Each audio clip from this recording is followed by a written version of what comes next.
ക്രൈസ്തവ പിന്നോക്കാവസ്ഥയെപ്പറ്റി പഠിക്കുവാൻ നിയോഗിക്കപ്പെട്ട justice J B. Koshy commission report പുറത്തുവിടാത്ത സർക്കാർ നടപടി പ്രതിഷേധാർഹമാണെന്ന് കത്തോലിക്കാ Congress global director reverend doctor Philip Kaveel വ്യക്തമാക്കി.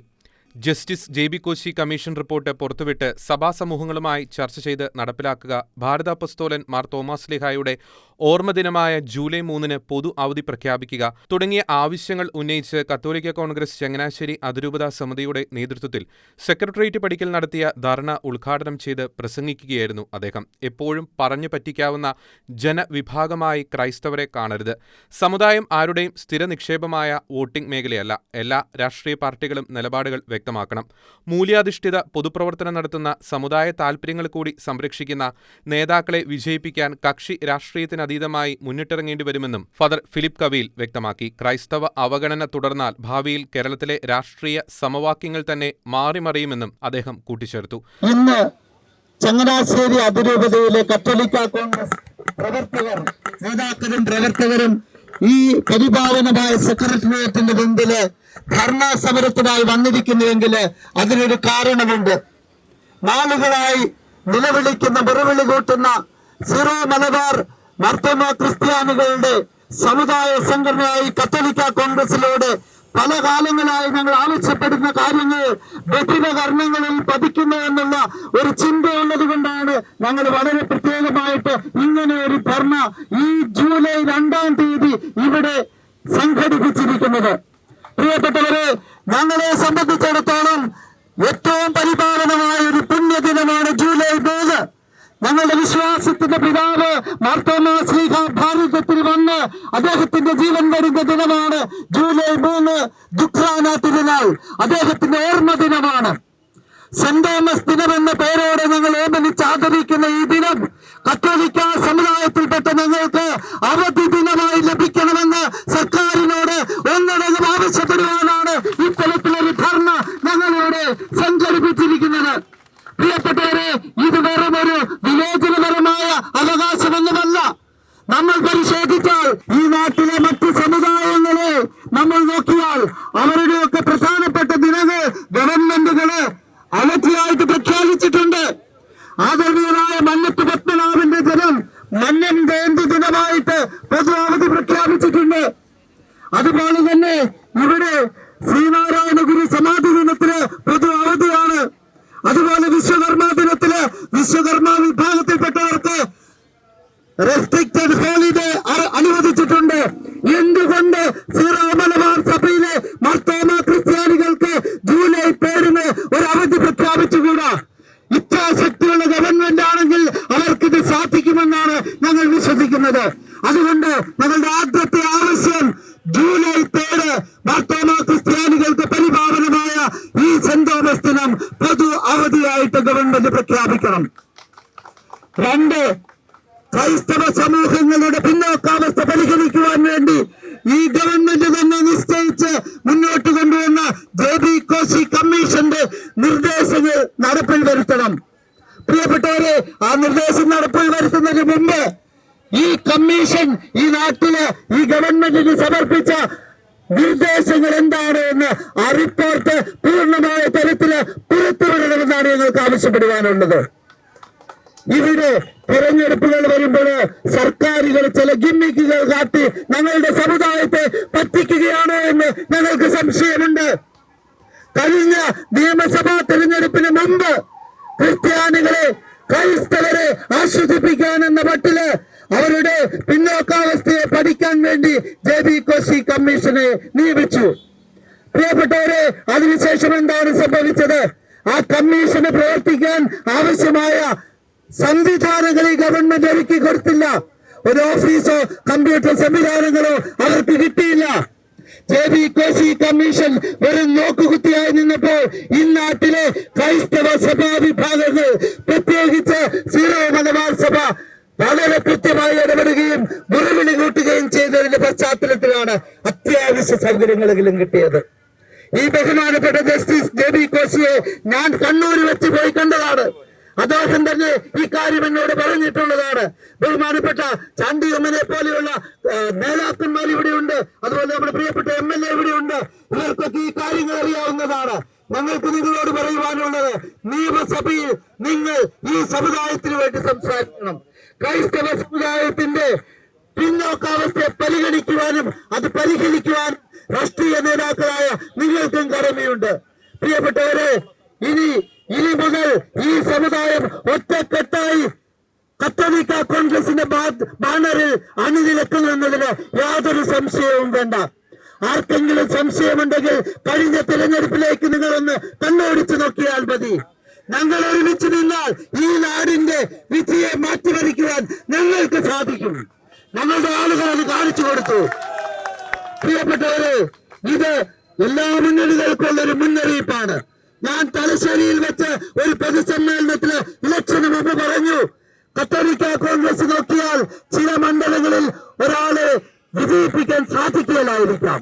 പക്ഷേ ഈ കേരളത്തിലെ കത്തോലിക്ക കോൺഗ്രസിന് ഇന്ന് ആർജിച്ചെടുത്തിരിക്കുന്ന ശക്തി അനുസരിച്ച് ഏത് മണ്ഡലത്തിലും ഏത് സ്ഥാനാർത്ഥിയെയും ഞങ്ങൾ വിചാരിച്ചാൽ തോൽപ്പിക്കുവാൻ സാധിക്കും. ഇതൊരു മുന്നറിയിപ്പായിട്ട് നിങ്ങൾ എടുക്കണം. ഇവിടെയുള്ള ഒരു പ്രധാന രാഷ്ട്രീയ പാർട്ടിയുടെ സംസ്ഥാന പ്രസിഡന്റ് കഴിഞ്ഞ ദിവസം ആ പാർട്ടിയിലെ ഞങ്ങളുടെ വിഭാഗത്തിൽപ്പെട്ട ഒരു മന്ത്രിയോട് ഉപദേശിച്ചതായിട്ട് കേട്ടു. നിങ്ങൾ മെത്രാന്മാരെയും നേതാക്കന്മാരെയും അവഗണിച്ചാൽ മതി എന്ന്. കത്തോലിക്ക കോൺഗ്രസ് എന്ന് പറഞ്ഞാൽ വെറും നിസാര ആളുകളല്ല. ഞങ്ങളുടെ അഭിമന്യ പിതാക്കന്മാരോടുകൂടെ, ഞങ്ങളുടെ ബഹുമാനപ്പെട്ട വൈദികരോടുകൂടെ, ഞങ്ങളുടെ ആത്മായ നേതാക്കൾ ഒരുമിച്ച് നിന്ന് കേരളത്തിൽ അങ്ങോളം ഇങ്ങോളം ശക്തമായി നിൽക്കുവാൻ ഞങ്ങൾക്ക് ഇന്ന് ശക്തിയുണ്ട് എന്ന് നിങ്ങൾ തിരിച്ചറിയണം.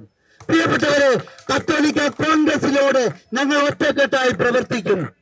ഞങ്ങളുടെ പിന്നോക്കാവസ്ഥയെ അക്കമിട്ട് ഗവൺമെന്റുകൾക്ക് മുമ്പിൽ അവതരിപ്പിക്കുവാൻ ഞങ്ങൾക്ക് സാധിക്കും. ഇവിടെ കഴിഞ്ഞ ഡിസംബറിൽ കേരളത്തിന്റെ അങ്ങേയറ്റം മുതൽ ഇങ്ങേയറ്റം വരെ ഇതേ സ്ഥലത്ത് വന്ന് അവസാനിപ്പിച്ച അതിജീവന യാത്രയിൽ ഞങ്ങൾ ആവശ്യപ്പെട്ട ഞങ്ങളുടെ കാര്യങ്ങൾ നിങ്ങൾ പരിഗണിച്ചില്ല. ഈ കഴിഞ്ഞ തെരഞ്ഞെടുപ്പിൽ നിങ്ങൾ എന്ത് കണ്ടു? എത്ര സീറ്റ് നിങ്ങൾക്ക് കിട്ടിയെന്ന് നോക്കിയാൽ മതി. അതുകൊണ്ട് ഗവൺമെന്റുകൾക്ക് ഇതൊരു മുന്നറിയിപ്പ് തന്നെയാണ്. വർഗം ഞങ്ങളെ അവഗണിച്ചാൽ ഞങ്ങൾ പ്രതികരിക്കും.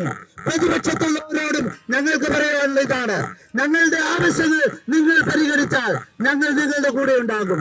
ഞങ്ങളുടെ കൂടെ ഞങ്ങൾക്ക് വേണ്ടി ആര് നിൽക്കുന്നുവോ അവരെ ഞങ്ങൾ സുഹൃത്തുക്കളായി തിരിച്ചറിയും. കത്തോലിക്കർക്ക് ബോധമുണ്ടായിട്ടുണ്ടെന്ന് നിങ്ങൾ തിരിച്ചറിയണം.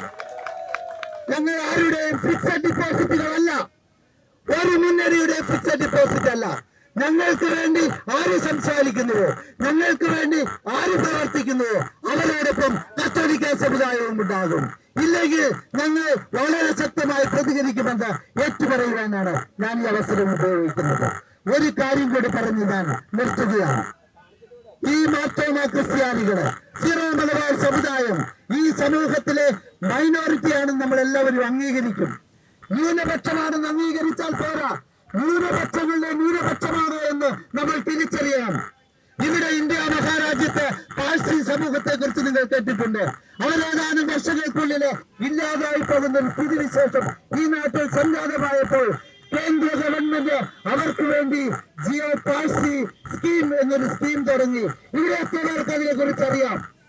ഈ പാഴ്സി സമുദായത്തിന് പ്രത്യേക പരിഗണന നൽകി അവരെ ഈ സമൂഹത്തിന്റെ മുഖ്യധാരയിൽ കൊണ്ടുവരുവാൻ വേണ്ടി കേന്ദ്ര ഗവൺമെന്റ് സൃഷ്ടിച്ച ഒരു പദ്ധതിയാണത്.